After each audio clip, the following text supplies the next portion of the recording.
Yan mga idol, dito na naman tayo sa ating taniman.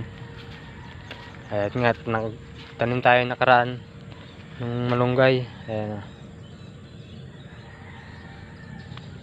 3 araw na yan mga idol mula nung itinanim ko malunggay hanggang doon yan sa dulo. Saka ito kahapon tinanim ko din mga saging, ito senyorita, tapos meron dun 3 tordan. Itong senyorita na to madami to hanggang dun to sa dulo ron. Yung balon nga namin gumuho, lumaki yung butas.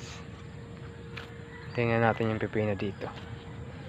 Kakatanim ko lang nito na nakaraan Ayun, nagsitubuan na din Ay no, ang maganda nito